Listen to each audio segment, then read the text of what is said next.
Hi. ఎన్నికలు అయిపోయినాయి. భారతదేశంలో, తెలుగు రాష్ట్రాల్లో, ప్రత్యేకించి ఆంధ్రప్రదేశ్‌లో ఎన్నికల ఫలితాలు అందరినీ ఆశ్చర్యానికి గురిచేసినాయి. అయితే దాని వెనకాల ఒక గేమ్ చేంజర్, ఒక మ్యాన్ ఆఫ్ ద మ్యాచ్ అని అందరూ చెప్తున్నటువంటి వేళ పవన్ కళ్యాణ్ గారు అభిమానులు చాలా ఆనందంగా ఉన్నారు. దేశంలో కూడా ఆయన గురించి ఎక్కువ వార్తలొస్తున్నాయి.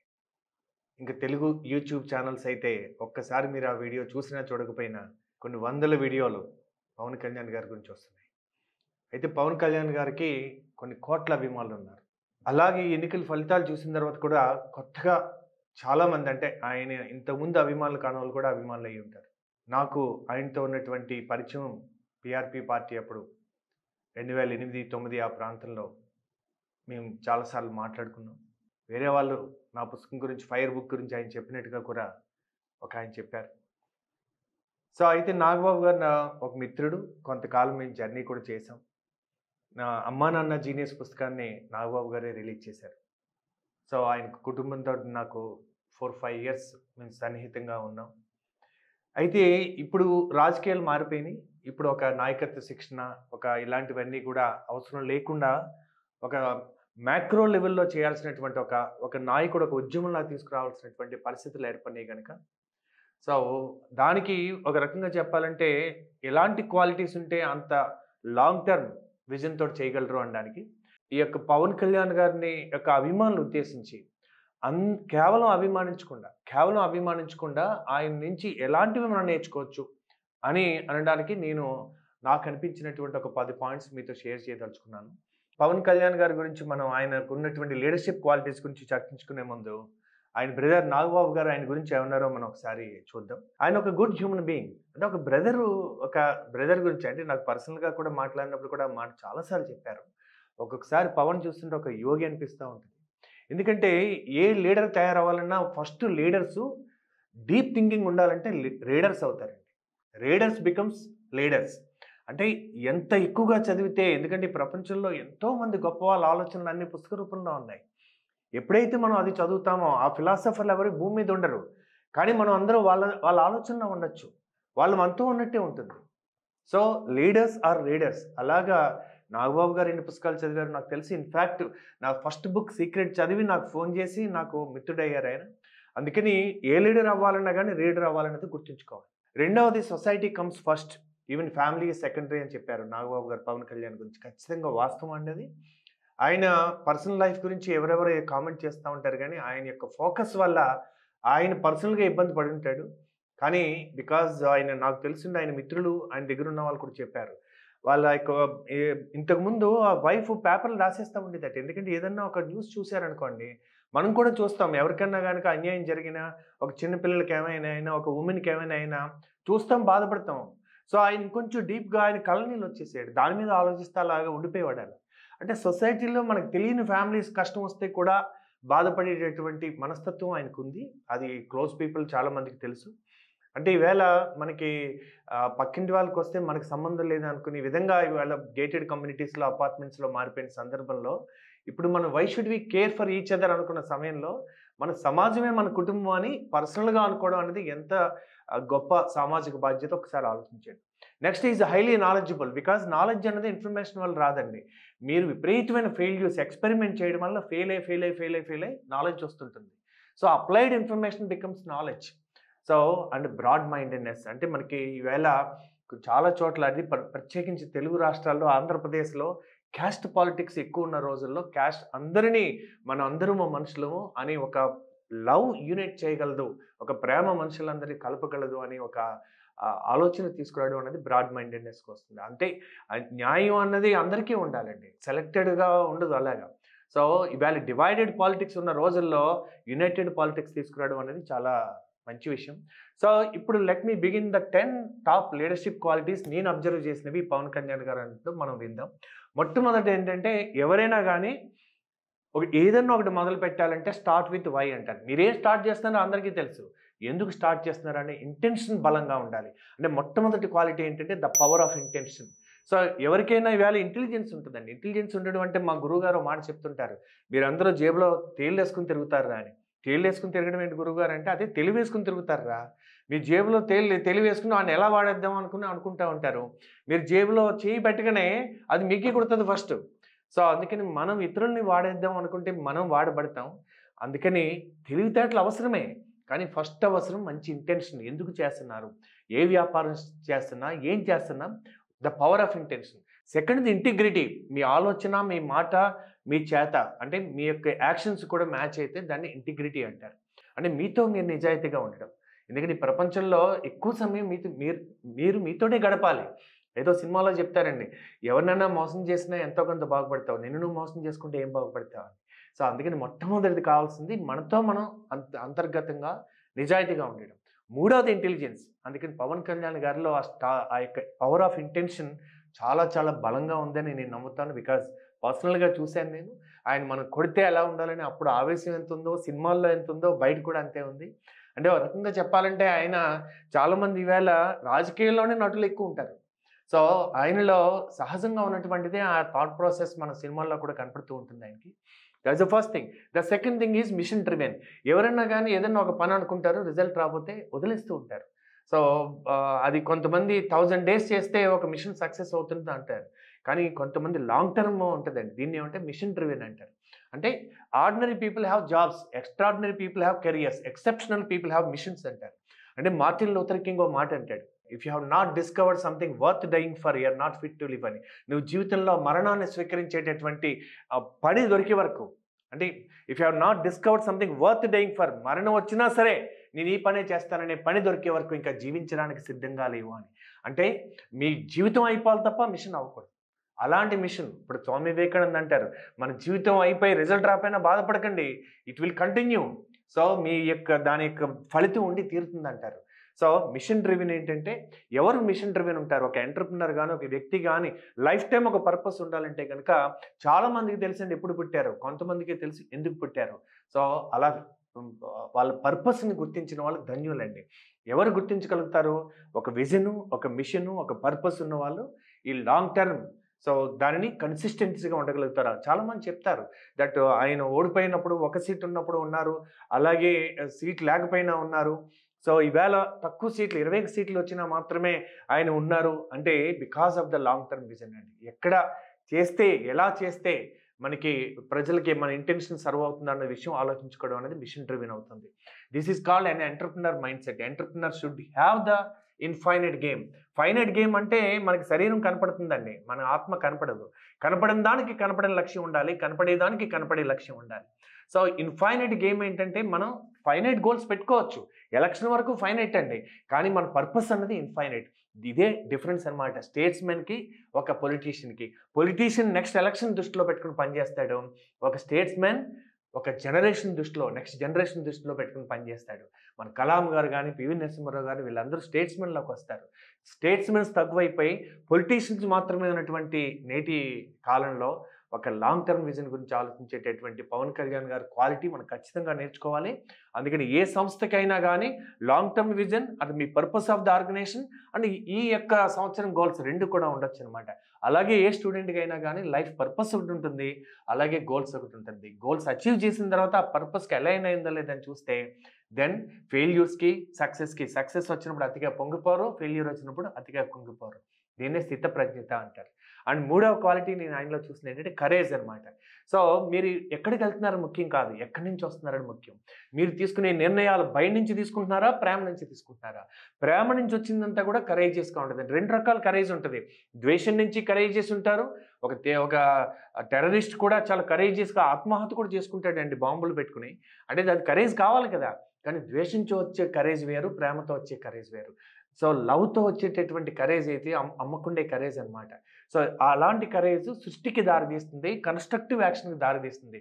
ద్వేషంతోటి, విద్వేషంతోటి, పగా ప్రతీకారంతోటి వచ్చేటటువంటి కరేజ్ డిస్ట్రక్షన్‌కి దారితీస్తుంది. సో, ఇది మనం బాగా గుర్తుంచుకోవాలి. డజంట్ కేర్ అంటే ఈవేళ నేను కూడానండి ఒకప్పుడు చాలా వీడియోలు చేద్దాం అనుకుని కొన్ని తీసేసిన సందర్భాలున్నాయి. ఎందుకంటే క్రిటిసిజంకి నేను అంత ఈజీగా తీసుకోలేను. బట్ ఒక లీడర్‌కి ఉండాల్సిన ఒక గొప్ప క్వాలిటీ ఏంటంటే ఎంతమంది హేళన చేసుంటారు. అసలు హేళనే ధ్యేయంగా రోజు ఎంతమంది పని చేస్తుంటారు. ఎంతమంది ట్రోల్ చేసుంటారు. ఆయన స్పీచెస్ చూసి, ఆయన మాటలు చూసి ఎమోషనల్ అనుకుని ఎంతమంది అనుకుని ఉంటారు. But he has not cared because that is where you need courage. ఎందుకంటే మనకి ఒక మిషన్ ఫోకస్ ఉన్నప్పుడు మిగతా ఇది కనపడకూడదు. ఒక ఫైర్ ఉన్నప్పుడు సపోజ్ మీకు మెసేజ్ వచ్చింది, మీ ఇంటి దగ్గర ఇల్లు అంటుకుంది, ప్రమాదంలో ఉంది మీ ఫ్యామిలీ అని, ఇంకేదైనా ఆలోచిస్తారా? అలా సమాజంలో ఒక కష్టం వచ్చినప్పుడు ఒక కాలింగ్ అంటారు, లోపల నుంచి ఒక బలమైన కాలింగ్ వచ్చినప్పుడు నోబడి ఇంకా మిగతా విషయాలని పట్టించుకోకుండా ఉండేటటువంటి ఒక గొప్ప లీడర్షిప్ క్వాలిటీ ఒక ఎంటర్‌ప్రెన్యూర్‌కి, ఒక లీడర్‌కి ఉంటే గనుక మీ జీవితంలో కూడా ఒక పర్పస్ ఉండి అన్‌డివైడెడ్ ఫోకస్ వస్తే you will become unstoppable and unshakeable. And fourth one ఏంటంటే ధర్మంతో ఉండడం. అంటే ధర్మంతో ఉండడం అది చాలా కష్టం అంటారు. ధర్మ, అర్థ, కామ, మోక్ష అంటారు. ధర్మంతో కూడిన అర్థ, ధర్మంతో కూడిన కామ. మనిషికి ఇక్కడే ఎన్‌లైట్‌మెంట్ ఇస్తదని దాని అర్థం. అయితే ధర్మానికి 5 పిల్లర్స్ ఉంటాయని భగవద్గీత చెప్తుంది. ఈ 5 ఉన్నాయా లేదో మీరు ఒకసారి గమనించండి. ఫస్ట్ జ్ఞానం అంటే నాలెడ్జ్ ఉండాలి. మీరు ఏ ఫీల్డ్ ఎంచుకుంటారో ఆ ఫీల్డ్‌లో నాలెడ్జ్ ఉండాలి. వెళ్ళిన వెంటనే నాలెడ్జ్ రాదండి. పవన్ కళ్యాణ్ గారికి సినిమాల పట్ల నాలెడ్జ్ ఉండుంటది, చాలా సంవత్సరాలు చేశారు గనక. కానీ రాజకీయాల్లోకి వచ్చేటప్పటికి ఆయన ఇన్ఫాంట్. టీఆర్‌పీలోకి వచ్చేటప్పటికి ఆయనకి ఆవేశం ఉండుంటది. కానీ ఆయన మొట్టమొదట మ్యారేజ్ వేరు, వెడ్డింగ్ వేరు. మీరు ఏదన్నా ఒక పొలిటికల్ పార్టీ భారీగా స్టార్ట్ చేసినా అది ఉండొచ్చు, ఉండకపోయి ఉండొచ్చు. అదే చూడండి, వెడ్డింగ్ భారీగా చేస్తారు. వాళ్ళిద్దరికీ సరిపోయిందా లేదా అన్నది చూడకుండా సమాజంలో వాళ్ళ యొక్క హోదా చూపించుకోవడం కోసం 10,000 మంది వచ్చి పెళ్ళిళ్ళు కూడా చూస్తుంటారు. నిజానికి ఆ పెళ్లి కూతురికి, పెళ్లి కొడుకుకి వీళ్ళెవరో తెలియదు కూడా. సో అది చాలా హడావుడిగా చేస్తారు. భోజనాలు ఎవరు పెడతారో తెలీదు. కానీ ఎన్ని వంటలు పెట్టారో ఇవన్నీ చెప్పుకుంటా ఉంటారు. కానీ మ్యారేజ్ అంటే మా ఊర్లో చిన్నప్పుడు ఇంటి ముందు పందిరేసి చేసేవారండి. సో అది నిజంగా సెలబ్రేట్ చేసుకోవాల్సింది 5 ఏళ్ల తర్వాత, 10 ఏళ్ల తర్వాత, 25 ఏళ్ల తర్వాత. Because marriage is simple. ఆత్మీయులు మాత్రమే ఉంటారు. సో దిఖావా కాదు. సో సిమిలర్‌గా ఆయన పార్టీని కూడా ఒక మ్యారేజ్ చేసినట్టుగా చాలా సింపుల్‌గా చేశారనమాట. ఎందుకంటే ఆయన విజన్ చాలా పెద్దది. ఆయనకున్నటువంటి కాన్ఫిడెన్స్ అలాంటిది. ఒక మీటింగ్ పెట్టి సింపుల్‌గా మాట్లాడాన ఆత్మీయులు ఆయనకు నిజంగా అభిమానులే వచ్చుంటారు దానికి. సో అందుకని ఫస్ట్ నాలెడ్జ్ సంపాదించాలంటే గనక వినాలి. ఆయన నాకు తెలిసింది ఎవరితో వినాలి, అందరి ఒపీనియన్స్ వినుండరు. కానీ ఖచ్చితంగా ఎవరి దగ్గర నేర్చుకోవాలో నాకు తెలిసిన వాళ్ళు కూడా ఆయన వాళ్ళ దగ్గరికి వెళ్ళి పూర్తిగా వినడం అన్నది నాకు తెలుసది. అండ్ నాలెడ్జ్, ధైర్యం అంటే పేషెన్స్ అండి. మనకి రిజల్ట్ కోసం ఆ యొక్క పేషెన్స్ కావాలి. సో ఒక రోజులో రాదండి. చైనీస్ బ్యాంబూ ప్రిన్సిపల్ అంటారు. అది ఒక సంవత్సరానికి ఒక 2 అడుగులే పెరుగుద్దట. అలా 3 సంవత్సరాలు కూడా అంతే పెరుగుద్దట. కానీ ఆ రైతు దాన్ని సేవ చేస్తాడు. ఎందుకంటే 4వ సంవత్సరం ఒక 2 మంత్స్ టైంలో 80 ఫీట్ పెరుగుతుందట. అంటే ఇంతకాలం పెరగలేదా? పెరిగింది. దాని లోతు పెరిగింది. సో చెట్టుకైనా, వ్యక్తికైనా ఎంత లోతు ఎక్కువ ఉంటే అంత ఎత్తు పెరుగుతాడు. అందుకని సడన్‌గా సక్సెస్ చూస్తారు గానీ దాని వెనకాల ఎన్ని డికేడ్స్ ఆఫ్ నాలెడ్జ్ ఉంది, ఎంత డికేడ్స్ ఆఫ్ శ్రమ ఉంది, ఆలోచన ఉంది అన్నది సక్సెస్ అయిన తర్వాత ప్రపంచానికి తెలుస్తుంది గానీ అవ్వకముందు క్లోజ్ పీపుల్‌కి తెలుస్తుంది. మూడవది ప్రేమ. అంటే ఎంత ప్రేమ ఉండాలంటే ఆయమ్మ ప్రేమలా కాదండి. మదర్‌కి ఉండేటటువంటి లవ్ ఉండాలనమాట. ఏదన్నా చైల్డ్‌కి ఏదన్నా అయిందంటే ఆ నైట్ డాక్టర్‌కి ఎవరైనా చూపించాలనుకుంటే డాక్టర్ ఫోన్ ఎత్తకపోతే పొద్దున్న చూపిద్దాం అని అనుకుంటారా? ఆటో లేకపోతే, క్యాబ్ లేకపోతే ఎలా అన్నా సరే మదర్స్ కమిట్మెంట్. అదే ఒక ఆయమ్మకి ఇస్తే ట్రై చేస్తది. అవ్వకపోతే అమ్మ చివరికి ఆగుతది. కానీ మదర్ అలా ఉండదు కదా! So mother she will do everything. అది అలాంటి ప్రేమ ఉండాలి. అంటే అబ్సల్యూట్ ప్యాషన్ అంటారు. అంటే సో అలాంటి ప్రేమ ఏ ఫీల్డ్ మీద ఉన్నా గానీ మనిషి దాని మీద డెడికేట్ అవుతాడనమాట. అంటే ధర్మం అంటే జ్ఞానం, ధైర్యం, ప్రేమ, అంకిత భావం, డెడికేషన్ అండ్ న్యాయం, జస్టిస్. సో ఏదైతే మన ధర్మం అని లోపల అనిపిస్తుందో ఈ 5 ఉన్నప్పుడు మనిషికి కరుణ అనే ఒక భావన వస్తదనమాట. మనకి మంచి జరిగినా, అన్యాయం జరిగినా ఇక్కడ తెలుస్తుంటదనమాట. అందుకే జడ్జి గారికి వెనకాల సింబల్ ఏస్తారు, కళ్ళు మూసేస్తారు. ఎందుకంటే నీ కాన్షియన్స్ అని ఒకటి ఉంటది, మనస్సాక్షి అని ఒకటి ఉంటది. నీ యొక్క కంపాస్ అన్నా గానీ నార్త్ కొంచెం మ్యాగ్నెటిక్ నార్త్‌కి, ట్రూ నార్త్‌కి తేడా ఉంటదండి. కానీ నీ మనస్సాక్షి మాత్రం ఎప్పుడు తప్పు చెప్పదు. అందుకని మనస్సాక్షికి అల్టిమేట్‌గా ఈ ధర్మంతో ఉన్నవాడికి మనస్సాక్షి గైడెన్స్ అవుతుందనమాట. That is the one quality we all can learn from him. And warrior mindset, only fighters. So extremist voice can cause a revolution. అంటే తీవ్రవాదులు మాత్రమే ప్రపంచంలో ఏమైనా మార్పు తీసుకురాగలుగుతారండి.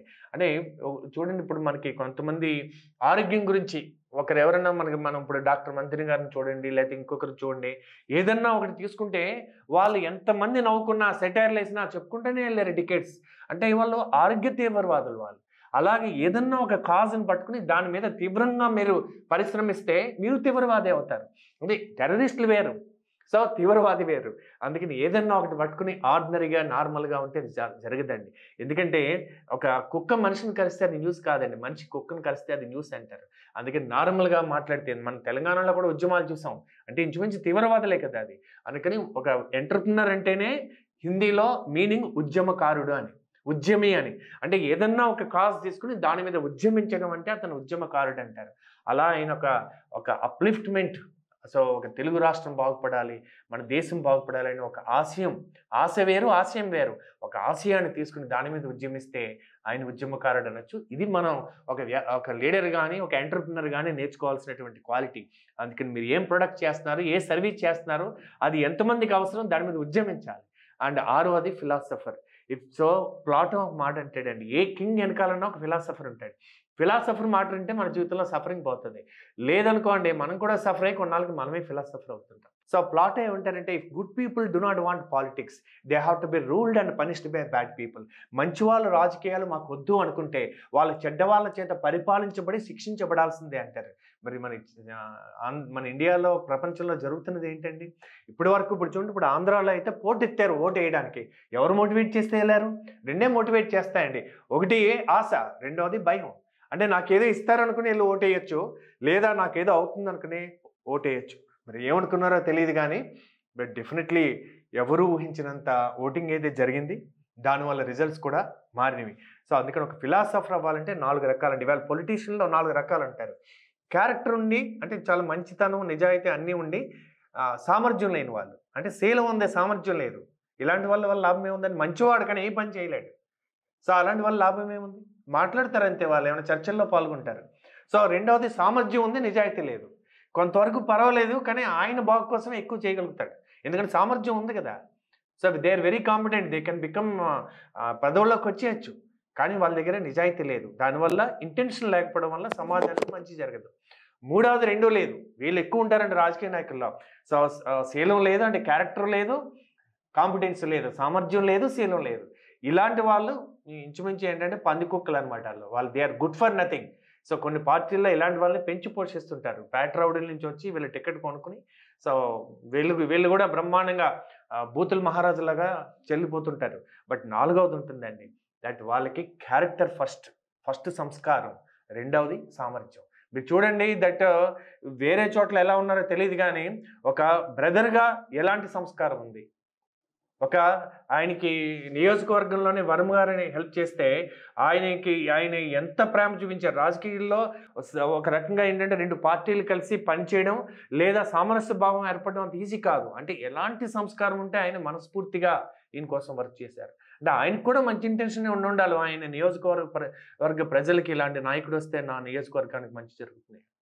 సో, అంటే ఒక పొలిటీషియన్ కూడా ఇన్‌స్పైర్ చేయగలిగాడంటే, so, you have to understand that first సంస్కారం, రెండవది సామర్థ్యం. ఈ 2 combination for a great leader which everybody can learn. కేవలం ఎమోషనల్ అయిపోతే నాయకుడు ఎవరండి? అందుకని మనం ఎవరినైతే అడ్మైర్ చేస్తున్నామో వాళ్ళలోని నాయకత్వ లక్షణాలు తీసుకుంటే దానివల్ల ఎక్కువ ప్రయోజనం ఉంటుందని నేను నమ్ముతాను. సో, లీడర్‌షిప్ క్వాలిటీ నంబర్ 7 ఏంటంటే స్ట్రాటజిస్ట్. ఇప్పుడు మనకి మహాభారతం ఉందనుకోండి, దాంట్లో శ్రీకృష్ణ మహానుభావుడు ఎన్ని స్ట్రాటజీలేసారండి. ఎందుకంటే అవతల శకునిమామ ఉన్నాడు, చాలా పెద్ద స్ట్రాటజీలేస్తాడు. దాన్ని మించిన ఎత్తుకు పై ఎత్తేయాలంటే ఎంత తెలివైనవాడు ఉండాలి. ఎమోషనల్‌గా ఉంటే సరిపోతుందా? ఆయన చాలా ఎమోషనల్‌నే అనుకున్నారు బయట చూసి. కానీ ఆయన ఒక కలవని పార్టీలని, చాలామంది ఏంటిది నేచురల్‌గా లేదు, మొన్నటి వరకు వాళ్ళకి పడదు, కెమిస్ట్రీ లేదు, ఎలా జరుగుతుందనుకున్నారు. కానీ ఒక్కొక్కసారి అవతల పార్టీ కూడా ఎమోషన్ తీసుకొస్తుంటుంది. భయం కూడా ఎమోషన్ తీసుకొస్తూ ఉంటుంది. ఎలా వచ్చిందో తెలీదు గానీ మొత్తం మీద గ్రౌండ్ లెవెల్ వరకు ఆ ఎమోషన్ తీసుకురావడంలో కలపడంలో ఆయన కృతకృత్యుడయ్యాడు. దానివల్ల అల్టిమేట్‌గా so, everything has come into the favour. So, that's most important అండి. That strategy. ఎందుకంటే వ్యూహం అన్నమాట. ఎలాగ మనం అనుకున్నది సాధించాలంటే ఎవరితో కలిస్తే అది జరుగుతుంది, ఎలా జరుగుతుంది అని ఆలోచించాల్సిందే. సో, అందులో ఈసారి అభ్యర్థులను ఎంచుకోవడంలో, ఎందుకంటే పార్లమెంట్‌లో ఇవాళ 93% కరోడుపతీస్ అంటండి. అంటే మరి అది చెడ్డదా? బిజినెస్ మ్యాన్ అవ్వడం అంటే ఒక రకంగా చెడ్డది, ఒక రకంగా మంచిది. ఎప్పుడు చెడ్డదంటే బిజినెస్ మెన్ వాళ్ళు ఎంపీసో, ఎమ్మెల్యేసో అయినప్పుడు రేపొద్దున్న వాళ్ళు గనక న్యాయంగా నిలబడితే అవతల వాళ్ళ బిజినెస్ మీద గనక ఏదన్నా దాడి జరిగితే వాళ్ళు కాంప్రమైజ్ అయిపోయేటటువంటి పిరికి పందలైతే అది ప్రజలకి నష్టం. అందుకని వాళ్ళ వ్యాపారాల కోసమే వచ్చిన వాళ్ళు రాజకీయాల్లోకి రాకూడదండి. వాళ్ళు ఎమ్మెల్సీలు, ఎంపీలు కూడా అవ్వకూడదని నా ఉద్దేశం. సో అదే గనక వాళ్ళు లీగల్‌గా బిజినెస్ జేసి, వాళ్ళు ఎవరు దాడి చేసినా ఫియర్‌లెస్‌గా, అన్‌షేకబుల్‌గా ఉన్నారనుకోండి, అలాంటప్పుడు వాళ్ళొస్తే ఎక్కువ సర్వీస్ చేయగలుగుతారు. ఎందుకంటే నేను కూడా ఓటేసాను హైదరాబాద్‌లో. ఎందుకేసానంటే ఆయన ఆల్రెడీ రిచ్ పర్సన్. ఈయన కరప్ట్ చేసే అవకాశం లేదు. ఎందుకంటే ఆయన ఇంటర్వ్యూలు కూడా చూసాను నేను, ఎంపీ క్యాండిడేట్. కరప్ట్ చేసే అవకాశం లేదని.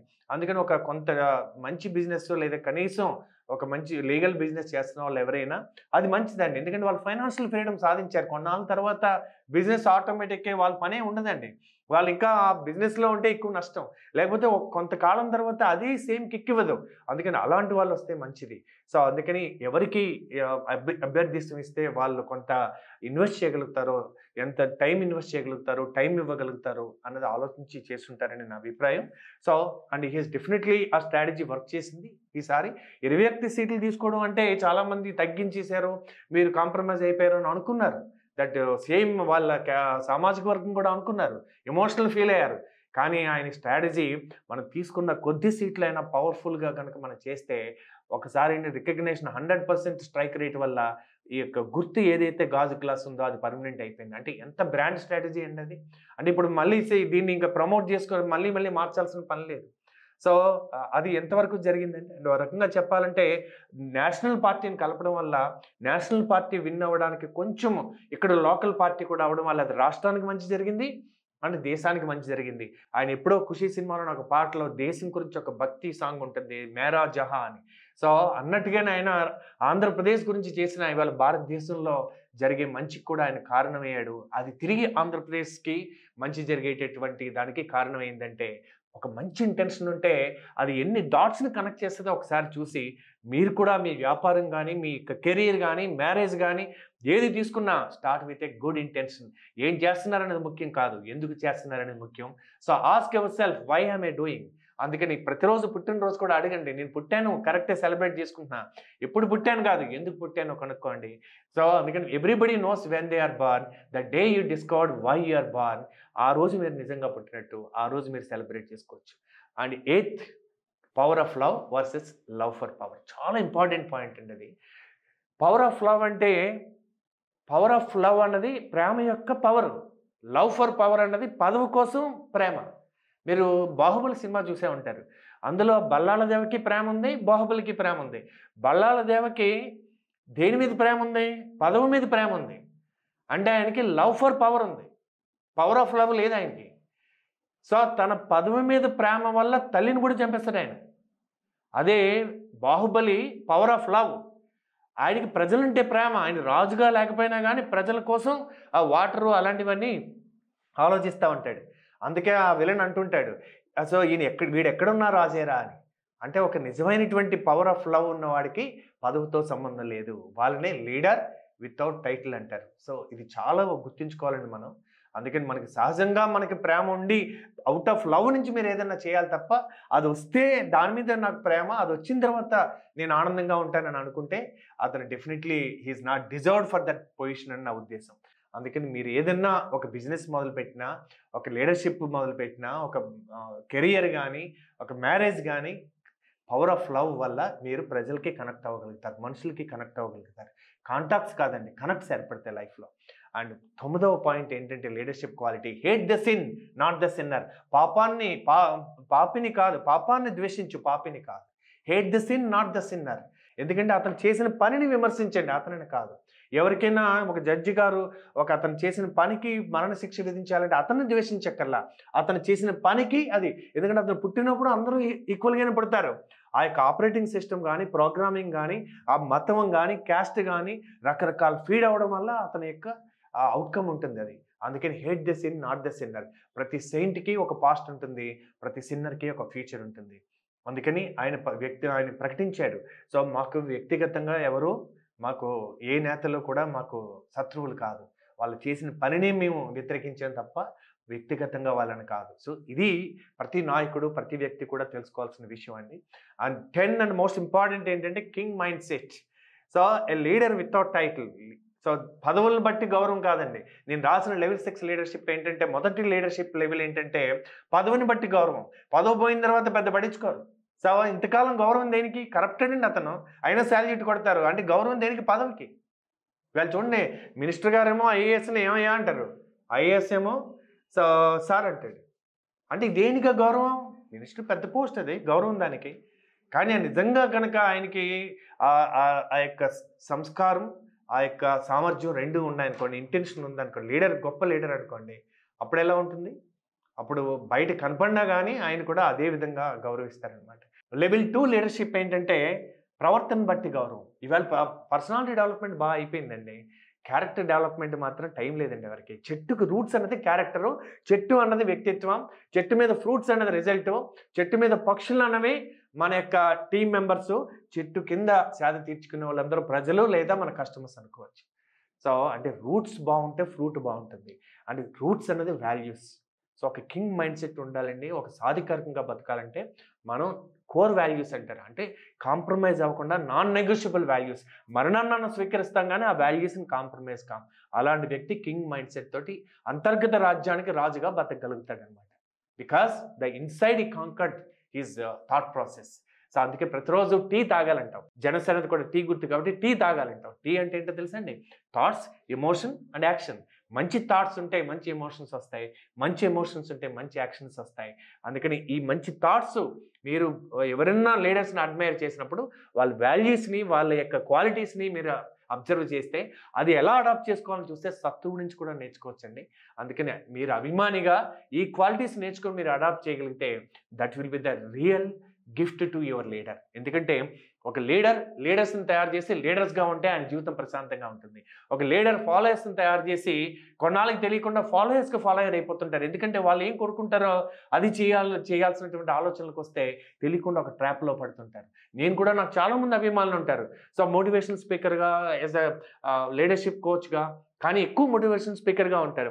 అందుకని నేను ఎలాంటి ట్రాప్‌లో పడుతుంటాను, వాళ్ళకి నచ్చింది చేసే విధంగా నేను ట్రాప్‌లో పడుతుంటాను. బట్ వాళ్ళని కూడా నేను నెక్స్ట్ లెవెల్‌కి తీసుకురావాలి అనుకుంటే, నేను వాళ్ళ లైక్స్ గురించి కాకుండా, నేను ఏం చేయగలను, వాళ్ళకి ఏది మంచి జరుగుతుందో అది ఆలోచించగలగాలి. Level 3 leadership is performance. మనం ఎన్ని మాట్లాడినా ఈ ప్రపంచంలో, మనం యాక్షన్ తీసుకొని రిజల్ట్ వస్తేనే ప్రపంచం మనల్ని గౌరవిస్తుంది. ఈవేళ పవన్ కళ్యాణ్ గారిని అందరూ ఎందుకంత గౌరవిస్తున్నారు? ఎందుకంత రాస్తున్నారు? Because of the result. అందుకని అల్టిమేట్‌గా మనం యాక్షన్‌లోకి ఉండాలి. అండ్ రిజల్ట్ వదిలేయాలి. ఒక్కొక్కసారి ఏమవుతుందంటే అండి, మిరకిల్స్ విల్ హ్యాపెన్. మనం అనుకోని రిజల్ట్స్ కూడా వస్తాయి. కానీ నమ్మాలి. మంచికి కూడా మార్గం ఉంది అని నమ్మాలి. బలంగా విశ్వసించాలి. ప్రపంచం అంతా విశ్వసించకపోయినా సరే, యెస్, మిరకిల్స్ విల్ హ్యాపెన్ అని మనం నమ్మాలి. అండ్ లెవెల్ 4 లీడర్‌షిప్ ఏంటంటే, మీరు లీడర్‌గా ఉండడం కాదు. మీరు ఎంతమంది లీడర్స్‌ని తయారు చేస్తారు అన్నది లెవెల్ 4 లీడర్‌షిప్. బికాస్ మనం ఎప్పటికీ వాళ్ళ ఫాలోయర్ లాగా ఉంటే ఎలాగా? సో, లెవెల్ 5 లీడర్‌షిప్ ఏంటో తెలుసా అండి? లెవెల్ 5 ఎంత ఎదిగినా గానీ ఒదిగి ఉండాలి. ఎక్కడ నెగ్గాలో కాదు, ఎక్కడ తగ్గాలి. సో, అంటే లెవెల్ 5 లీడర్‌షిప్ ఏంటంటే, మనం ఒక రంగంలో మాస్టర్ అవ్వాలి. కానీ వ్యక్తిగతంగా మాత్రం simple, approachable, accessible. Pawan Kalyan గారిలో ఈ యొక్క క్వాలిటీస్ మీరు ఆయన కలిసి ఉండుంటే గనక మీకు ఖచ్చితంగా తెలుస్తుంది. ఆయన సాలిట్యూడ్‌తో తనతో తాను ఉండడాన్ని ఎక్కువ ఇష్టపడతా ఉంటారు. Being lonely is different. Being alone is different. తనతో తాను ఉండగలిగినప్పుడు మనిషికి ఆ యొక్క ఇంట్యూషన్ గానీ, ఇలాంటి భావనలు గానీ ఖచ్చితంగా ఒక లీడర్‌షిప్‌కి తనతో తాను స్పెండ్ చేయాల్సిన సమయం ఎక్కువ గడపాలి యాక్చువల్‌గా. That is the one quality we have to learn. కొంతమంది చూడండి, వాళ్ళకి బోర్ కొడతది ఎవరు లేకపోతే. ఫోన్ లేకపోయినా, టీవీ లేకపోయినా, అంటే తనతో తను గడిపితేనే తనకంత బోర్ అయితే, ఈ ప్రపంచంలో ఎవరికైనా ఎంత బోర్ కంపెనీ మీరు. అందుకని తనతో తాను ఇష్టపడే వాళ్ళని ఈ ప్రపంచంలో ఎవరైనా ఇష్టపడతారు. అలా పవన్ కళ్యాణ్ గారు ఎక్కువ తనతో తాను ఉండడాన్ని ఇష్టపడతారు. సో, అందుకని ఈ క్వాలిటీస్‌ని కూడా మనం నేర్చుకోవచ్చు. లెవెల్ 6 లీడర్‌షిప్ ఏంటంటే, డ్రివెన్ బై ఎ పర్పస్. అందుకని మీకు సామర్థ్యం ఉన్నా, ఏమి లేకపోయినా అన్నీ ఆటోమేటిక్‌గా వస్తాయండి. So, are you driven by a cause? ఏదన్నా ఒక సంఘటన, ఒక కాజు, ఇది ఖచ్చితంగా ఈ మార్పు జరగాలనేటటువంటి భావన, అంటే మీ హృదయంలో మీకు కరుణ, ఇవన్నీ మీకు వస్తే గనక దాని మీద ఉద్యమిస్తే you are called a level 6 leader. అంటే చూడండి, ఎక్కడో ఒకాయన 'ప్యాడ్ మ్యాన్' అనే సినిమా వచ్చింది ఆయన మీద. ఆయన చూసారు, ఒక రూరల్ వుమెన్‌కి ఎందుకు లేవు ఈ శానిటరీ నాప్కిన్స్, రిచ్ పీపుల్‌కి ఎందుకున్నాయి? ఎందుకు చీప్‌గా తయారు చేయకూడదు? అలాని తయారు చేసే మిషన్ ఎందుకు తయారు చేయకూడదు? అని ఆహ్, ఒక మన తమిళనాడులో ఒకాయన దాని మీద ఉద్యమించి, దాన్ని తయారు చేసి, ఎవరైతే దీన్ని ఇంత చీప్‌గా తక్కువ రేట్‌కి ఇవ్వాలనుకుంటున్నారో వాళ్ళకే ఆ మిషన్‌లు అమ్మి పద్మశ్రీ అవార్డ్ కూడా తీసుకున్నారాయన. అంటే ఆయన లెవెల్ 6 ఎంటర్‌ప్రెన్యూర్ అన్నమాట. అంటే సోషల్ ఎంటర్‌ప్రెన్యూర్స్ అంటారు. ఒక కాజ్ కోసం పనిచేసింది. ఎంటర్‌ప్రెన్యూర్ అంటే ఎందులో పడితే అందులో ఎంటర్ అయ్యే వాళ్ళని ఎంటర్‌ప్రెన్యూర్ కాదండి. అంతా ప్రేరణతోటి ఒక పనిని మొదలుపెట్టి దాని మీద ఉద్యమించే వాళ్ళని ఆంత్రప్రెన్యూర్ అంటారు. అంటే ఒక రకంగా ఒక పొలిటికల్ పార్టీ జనసేన కూడా ఒక ఆంత్రప్రెన్యూర్‌షిప్పే. ఇవాళ తెలుగుదేశం 40 సంవత్సరాలు అంటారంటే ఆయన ఫౌండర్ ఎన్టీ రామారావు గారు దాన్ని తర్వాత చంద్రబాబు నాయుడు గారు ఇలా తీసుకొచ్చి నెక్స్ట్ లెవెల్ లీడర్స్ తీసుకెళ్తా ఉంటారు. అంటే ఏ మూవ్‌మెంట్‌కైనా మూవ్‌మెంట్ మేకర్స్ ఉంటారు. అంటే మొదలు పెడతారు. వాళ్ళు మూవ్‌మెంటం సృష్టించగలుగుతారు. మూవ్‌మెంట్ టాకర్స్ దాని వెనకాల నాగబాబు గారు లాంటి వాళ్ళు ఇంకా చాలామంది లీడర్స్ మన నాదెండ్ల మనోహర్ గారు ఇట్లా చాలామంది లీడర్స్ ఎంతోమంది వెనకాల బ్యాక్‌గ్రౌండ్ వర్క్ చేసుంటారు. వాళ్ళందరూ మూవ్‌మెంట్ టేకర్స్. సో, అందరూ మూవ్‌మెంట్ మేకర్స్ అవ్వక్కర్లేదు. చరిస్మాటిక్ లీడర్స్ అవ్వక్కర్లేదు. సో, మూడవదేంటంటే మూవ్‌మెంట్ బ్రేకర్స్. మనతోటే ఉండి కోవర్ట్‌లాగా ఉండి విమర్శిస్తా ఉంటారు. సో, వాళ్ళని కూడా జాగ్రత్తగా చూసుకోవాలి. అంటే ఎవరున్నారో అలాంటి వాళ్ళతో జాగ్రత్తగా ఉండాలి. నాలుగవది మూవ్‌మెంట్ ఫేకర్స్. చేసేద్దాం రండి అంటారు. అవసరం వచ్చిన టైంకి కనపడరు. సో, వీళ్ళు నిజమైన లీడర్స్ ఎవరో అథెంటిక్‌గాని అబ్జర్వ్ చేయాలి.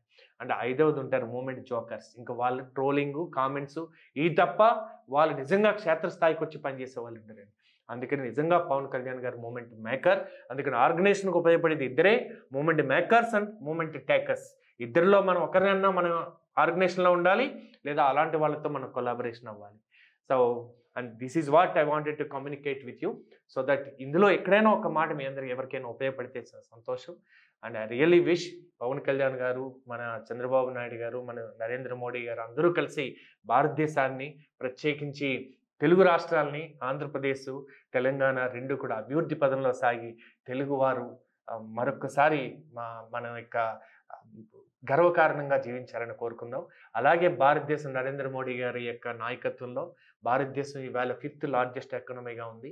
3rd లార్జెస్ట్ ఎకానమీగా వెళ్తున్నాం. నెక్స్ట్ 10, 15, 25 ఇయర్స్ ఈస్ కీలకం. 100 ఇయర్స్ అయ్యే లోపల మనం సూపర్ పవర్‌గా అంటే వేరే దేశాలు సూపర్ పవర్‌గా అయితే అది వేరే దేశాలకి ప్రమాదం అది. కానీ ఇండియా సూపర్ పవర్‌గా అయితే ప్రపంచానికి మంచిది. ఎందుకంటే మన స్ట్రెంగ్త్ రెస్పెక్ట్ స్ట్రెంగ్త్ అన్నారు. మన దగ్గర అణుబాంబులు ఉండడం దాడి చేయడానికి కాదు. పక్కవాడి దగ్గరే ఉండి మన దగ్గర ఉండి we both respect each other. అందుకని we are the power of love నుంచి వచ్చినటువంటి దేశం. లైట్ హౌస్‌గా ఉండే దేశం గనక మనలాంటి వాళ్ళు ఎక్కువ సక్సెస్ అయితే ప్రపంచానికి ఎక్కువ ప్రశాంతత, పీస్ ఉంటుంది గనక మంచి వాళ్ళు ఎక్కువ సక్సెస్ అవ్వాలి. అలా ఇవాళ పవన్ కళ్యాణ్ గారి యొక్క విజయం అందరికీ కూడా ఇన్‌స్పిరేషన్ అండ్ ఒక ఆదర్శం. ఈ యొక్క క్వాలిటీస్ నుంచి నేను పర్సనల్‌గా నేను ఇన్‌స్పైర్ అయ్యాను కాబట్టి నేను చెప్తున్నాను. మీరు కూడా ఏదన్నా ఇందులో ఒక పాయింట్ అన్నా తీసుకొని దాన్ని అప్లై చేస్తే మీరు కూడా ఒక మంచి నాయకుడిగా ఎదగాలని పార్టీకి, రాష్ట్రానికి, దేశానికి ఉపయోగపడే పౌరులుగా ఉండాలని కోరుకుంటూ నమస్తే.